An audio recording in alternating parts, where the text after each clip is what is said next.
Well, we started last week with Mark Kelly, that bald little Gollum, screaming for Nuremberg trials because there were war crimes when Pete Hegseth ordered a kill shot double tap against those Venezuelan fishermen in their boat down in the Caribbean. That's how we started the week.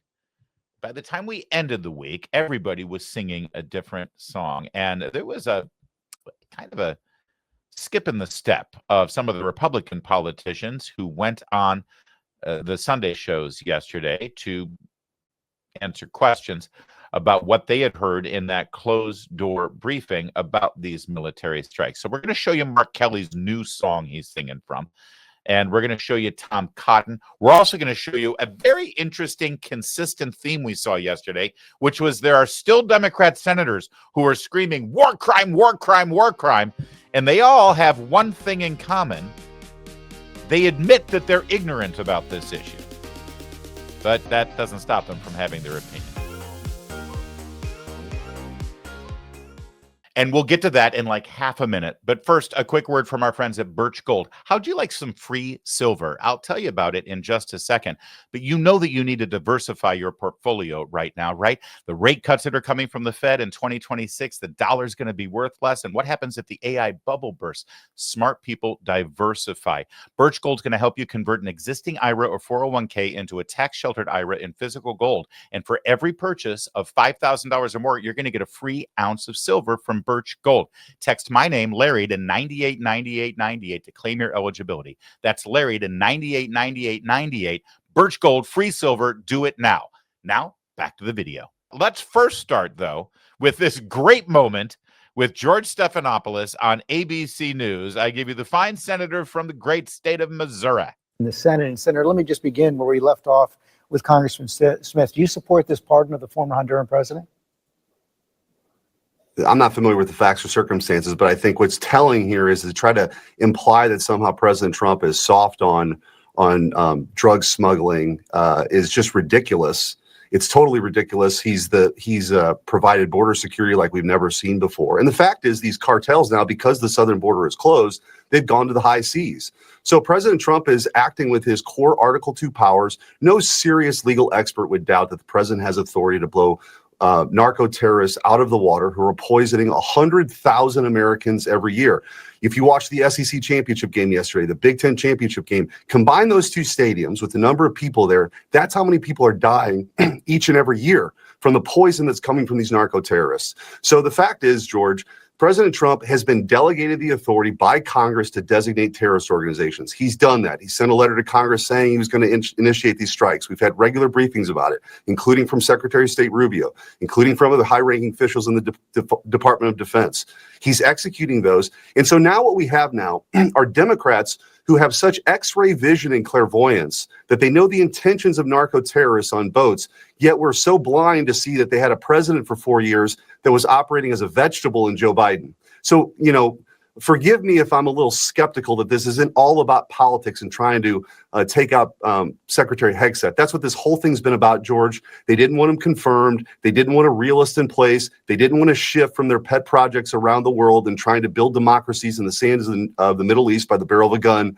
We have core national interests at stake, the homeland in the Western Hemisphere, and the rise of China. That's what this administration is focused on. The Democrats are just upset about that, and they try to create some controversy each and every week, and it goes nowhere. All right. Now, that was awesome. And I bet you appreciated it too. Senator Schmidt of Missouri, he was ready to go. And let me just tell you how these things happen, okay, that lead to the moment where the senator is sitting there in a studio, probably somewhere back in Missouri, with a TV screen behind him and a camera in front of him, or he's in Washington, D.C., and Stephanopoulos is up in New York because he missed the Acela this week. I think he's back home, though. Schmidt, that is.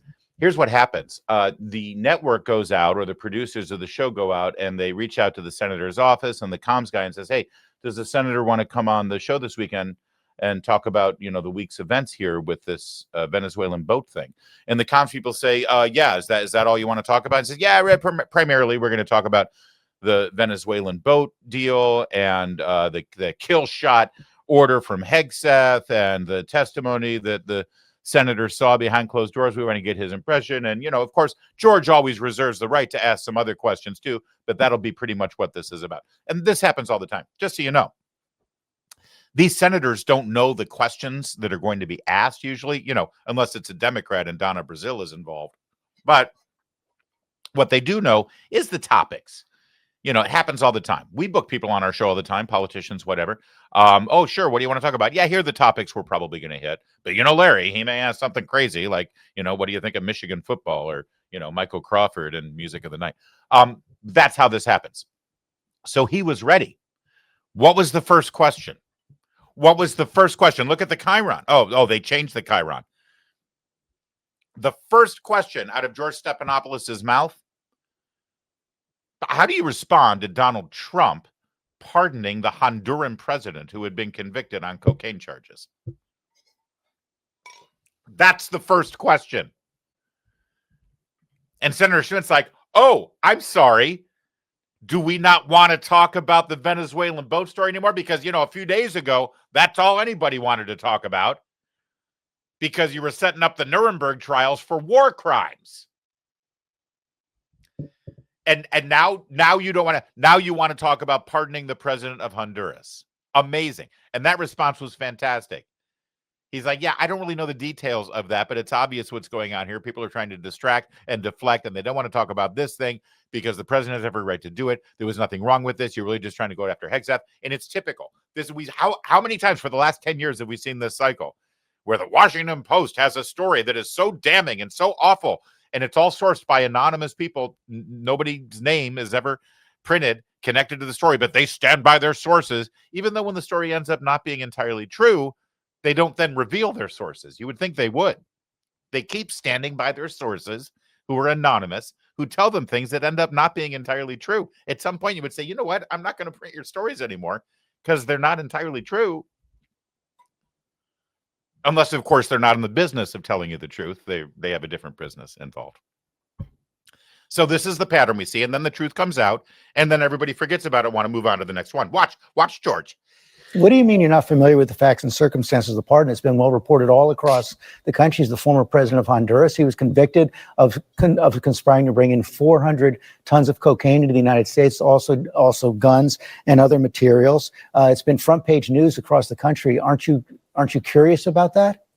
So after that whole minute and a half response from the senator, where he goes into detail about the Venezuelan boat thing, which is the thing that they actually called him to come on to talk about, George's only follow-up is, what do you mean you don't know about this story? It's reported everywhere. What are you talking about? See, if you don't read Blue Sky and watch MS Now all the time, or just read the New York Times, Washington Post, maybe you're not really plugged in on that story. I mean, because, you tell me, what was the dominant story of the week last week in the United States Senate and in Washington, D.C. media circles? Was it the pardoning of the president of Honduras? Or was it the Venezuelan boat strike, kill shot, double tap, war crime story? And here's Stephanopoulos, this guy who, he's not a journalist. He's not a reporter. He's not a TV host. He's a teleprompter reader / Democrat Party operative hatchet man. Why Republicans continue to go on his show, I don't know. What do you mean? Look at his face. What do you mean you don't know this story? What the fuck is wrong with you? What are you, nuts? You're supposed to be a senator? You don't know this story? Everybody knows this story. This is all anybody's talking about. But watch Schmidt's response. It's brilliant. Well, I'm curious about your pushback on that particular point. With your previous guest, you had zero pushback because he's giving the Democrat talking points like you spew every single week, which is probably why your ratings are so bad. But to make the point, what I'm saying is that you're trying to divert here the attention from what the American people actually support. 75% of Americans support us blowing narco-terrorists out of the water in the. That's great. He went on, but I did like that. No wonder your ratings are so bad. Good for him. And that's exactly what George Stephanopoulos deserves. That's why nobody watches those shows anymore. That was brilliant. He is brilliant. He's great.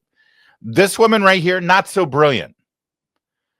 Now, they brought on Tammy Duckworth to answer questions about this Venezuelan thing. She is a military veteran. She is a wounded combat veteran. And she is a senator. And she's on the Armed Services Committee, which last I checked had every right to participate in that behind closed door briefing. Uh-oh, did we just lose our camera here, Kevin? Yes, we did. That's weird. What happened? Strange. All right, well, we're just going to have to continue this way, I suppose. Well, just pretend I'm there, everybody. Tammy Duckworth, I believe, had every right to participate in that closed-door briefing and to see the classified video of the boat strike. So, of course, she's a perfect guest to have on from the Democrat side of the aisle. Take a look at Dana Bash's exchange with her. Senator, have you seen the video? I have seen the video, and it is deeply disturbing. I am mostly concerned with the fact that we are putting our American servicemen and women in jeopardy here. We're putting them in jeopardy in case they ever get shot down. We're putting them in legal jeopardy. They could be brought up in international criminal courts. And so what we're doing here is taking those professionals or utmost professionals and putting them into harm's way. And that's what bothers me the most about what Pete Hegseth is doing. He is the least qualified Secretary of Defense in our nation's history, and he's very cavalier about doing things. The fact of the matter is only Congress can decide that we can go to war, and there was no such declaration made. I just want to make sure that that I get this accurate. You have seen the classified video of this particular strike, the first strike, and then the double tap, as it's known. No, I've just seen what's been available in the media. Okay. Did you see the progression here? We're going to go through this whole video again real fast, but just quickly, the beginning and the end. Senator, have you seen the video? I have seen the video. And then she goes on to tell her opinion after seeing the video about how clearly this is a war crime. And Dana Bash just wants to follow up real fast because here's the thing. Dana has probably already had communications with her staff about this. They do pre-interviews. And they said, has the senator seen the video? And her comm staff said, no, she didn't see the video. And so Dana Bash is like, uh-oh, wait a minute. Let me try to clean this up for the senator because she'll get caught in a lie. Of this particular strike, the first strike, and then the double tap, as it's known. No, I've just seen what's been available in the media. Okay. Oh, that video. I'm sorry. I'm so sorry. I didn't realize. I thought, I did. They had sent me that video to look at, and then it turns out I got rickrolled. And so I thought that was the video you meant. 80s icon. Rickroll me. Never going to give you up. All right. That's an odious individual, and frankly, I'm sorry, not very bright. What really bothers me the most about her answer here, other than claiming that this is obviously a war crime, because as you see, here's the thing: she gets to wrap herself, and then again, I understand she's a combat injured veteran, a devastating injury sustained in combat, and so you're not allowed to criticize her, right? And I didn't wear the uniform; I wasn't in the military, so I have no standing. I'm not allowed to criticize her. How dare you? How dare you, sir? Yeah, but you know what? Her argument here, totally based on she's admitting that she's ignorant. First, she says, "Oh yeah, I saw the video," and then when pressed, she admits, "Oh no, I didn't see the video."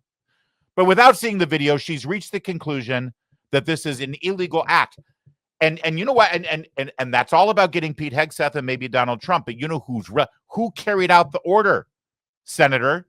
I know you wore the uniform, you sustained combat injuries, so we're not allowed to criticize you. But here you are dragging the fine members of SEAL Team 6 through the mud and accusing them of cold-blooded murder just so you can get Pete Hegseth. So I apologize. I'm not going to bend the knee and say, oh, okay, you can say whatever you want because you can play that trump card that you're a combat injured veteran. Not if you're going to treat our current active duty military this way.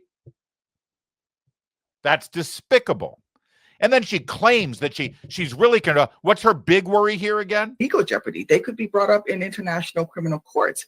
And so what we're doing here is taking those professionals or utmost professionals and putting them into harm's way. She's claiming that she's really saying this because she's worried about our military. I'm trying to protect them. I'm trying to keep them from being in harm's way because they're following the illegal orders of these maniacs. What a lying, duplicitous turd. With all due respect, and thank you for your service.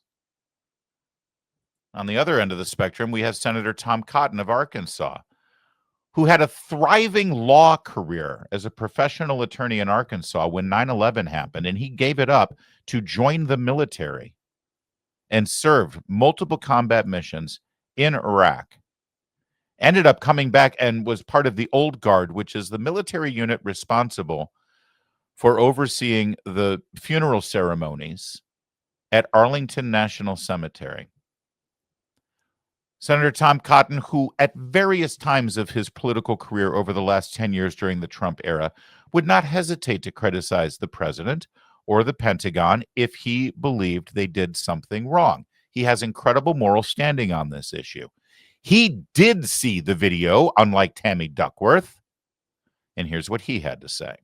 The order, like the entire operation, Kristen, is to destroy these drug boats, which are running drugs into our country from foreign drug cartels and traffickers that are killing hundreds of Arkansans every year and hundreds of thousands of Americans. Now, of course, before our military conducts such a strike, they have multiple sources of intelligence that give high confidence that everyone on that boat is a foreign drug trafficker, not an innocent civilian who's being human trafficked, for instance. And therefore, Secretary Hegseth said, and I agree, they're all valid targets. Now, this controversy, let's remember, all started with a Washington Post story about 9 days ago that said after the first strike, there were 2 survivors that were helpless, and then they were ordered to kill these helpless survivors. That is simply not the case. They were not floating in the ocean on a wooden plank or in life jackets. They were on the capsized vessel. They were not incapacitated in any way. It was entirely appropriate to strike the boat again to make sure that cargo was destroyed. It is in no way violation of the law of war. And I think the Washington Post owes Secretary Hegseth and especially Admiral Mitch Bradley, a highly decorated career Navy SEAL, an apology for that slander. All right. He's very good and he's very smart. And it's up to you whether you want to believe him, a man who was actually in the room, saw the video, heard the testimony, and has a sterling military career, versus Tammy Duckworth, who didn't see the video, but she's quite sure that illegal acts that are now going to be subject to some sort of Nuremberg trial in an international court. And you know who else didn't see the video and also has a similar opinion? Adam Schiff of California. It's amazing how if you didn't see the video and didn't get the briefing, you're quite sure that Pete Hegseth and Donald Trump are guilty of war crimes. If you did, like Tom Cotton, they're like, oh, yeah, no, this is all on the up and up. Okay, so I'm sure Adam Schiff has some strong opinions about something that he admits he has no idea about. I know you haven't seen the video, but based on what you know, do you believe these boat strikes are legal? By the way, Kristen, what a stupid question. I know. What's the most important evidence in this entire question for the Senate to use to deliberate about answering a question about the legality of this incident? The video. The second most important bit of evidence would be the briefing from the admiral in charge of the SEAL team and special operations to answer any question and tell them everything that the senators need to know so that they can have an informed opinion. So here's Kristen Welker saying, I know that you're ignorant. I know that you're uninformed. I know that you haven't seen the video evidence, and I know you haven't heard anything of the testimony evidence that would allow you to draw a conclusion. That said, given what you've read in the Washington Post and what you've seen on Rachel Maddow's show, what do you think, Adam? That's just insane. No, I don't. They're unlawful, they're unconstitutional, and killing 2 people who are shipwrecked at sea is also morally repugnant. I agree with Tom. We should do everything lawfully that we can to stop the scourge of drugs coming into this country, but this is not at all lawful or constitutional. And frankly, if the Pentagon and our defense secretary is so proud of what they're doing, let the American people see that video. Yeah, I trust him, don't you? What an absolute disgrace he is. Which brings us back where we started last week, 1 week ago today, with Gollum. Gollum here, Schmiegel, who decided that he wanted to launch his presidential campaign on the backs of members of SEAL Team 6 conducting this military exercise. First, he decided to put out that video as part of the Seditious Six, encouraging our military to ignore lawful orders from the commander-in-chief and the secretary of defense and threatening them, saying, listen, guys, you can't be sure that you're getting lawful orders here. So either pick up the phone and call a JAG officer, which he knows is complete buffoonery, or just refuse those orders, because otherwise, when we're in charge, we Democrats, we're going to throw you in jail. We're going to bring you up on charges. That's what he said last week. Then, like manna from heaven, here comes this Washington Post article. Right as Gollum here is looking like the traitorous, seditious jerk that he is, manna from heaven dropped from the Washington Post with an anonymous sourced article saying that an illegal order to kill these poor little fishermen from Maryland who happened to be cruising around in a boat off the coast of Venezuela with nothing but what was those kilos of powdered sugar, I think they had. They get hungry. They want a little sugar rush while they're out there fishing. They're just Maryland men after all. This story drops with anonymous sources like manna from heaven. And here's Mark Kelly on December 2nd, just 6 days ago, and he has opinions about what our military did in that boat strike. Listen to his opinions. That now we have members of the United States military that have been put in an impossible situation because they're given, in the case of what we've seen here over the last couple of days, clearly unlawful, illegal orders. Clearly unlawful, illegal orders. That's what Gollum, Mark Kelly, the thumb, that's what he said on December 2nd. His words, clearly they were given clearly unlawful, illegal orders. Now, fast forward just 5 days later, after the admiral comes in and briefs Kelly, shows him the video, answers his questions, unlike certain people who take selfies of their uniform on a hanger to show off their medals, this guy's been serving since 1991, SEAL Team 6, the admiral that now runs the Central Command for Special Operations, came in and looked Kelly in the eyes and said, excuse me, you got opinions about this, Senator? Ask any question you want and I'll answer you. That happened on Thursday, and now here we are on Sunday as Mark Kelly, who continues to say this isn't about me, as he continues to raise money for his outrageous idea of a presidential campaign. Here's Mark Kelly, remember on the 2nd, clearly unlawful and illegal orders. And now what does he say 5 days later? But I'm not going to prejudge this. I want to see the video. I want to see an investigation. I also think the legal analysis for why this entire operation is above board, that should be released as well. There you go. But I'm not going to prejudge it. I'm not going to prejudge this. And really the bigger question is the whole operation. The legality behind the entire operation is the real question we should be asking. Not, about the actual order to take out this boat. That's small potatoes, even though 5 days ago I told this entire network that it was clearly unlawful and illegal. What a disgrace this man is. He deserves to fall into the fiery pit of Mount Doom with his precious ring.